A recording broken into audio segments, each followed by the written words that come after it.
Police. Members of the riot squad then opened fire with shotguns and rubber bullets. From the townships to the city centres, this time Cape Town, where the ANC's programme of mass action triggered still more confrontation with the police.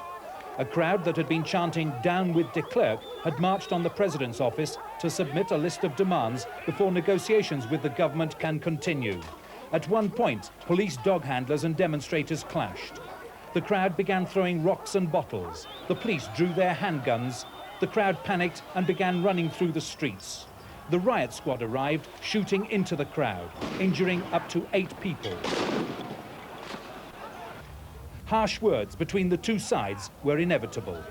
You know why you were shooting the people? People were coming here. You shoot me from behind. I was here all the time. Man. Don't talk nonsense, What man. nonsense is not nonsense? There's no nonsense, it's truth.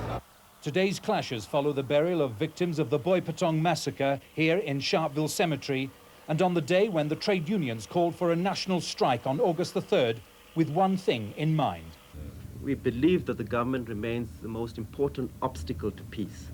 Therefore, the demand to remove de Klerk and his government is central to COSATU's programme of action.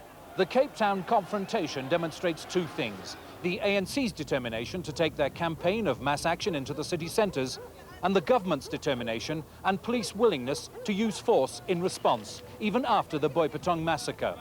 As for the ANC's preconditions for resuming negotiations with the government on political reform, President de Klerk's response is expected in the next 2 days. John Harrison, BBC News, Johannesburg.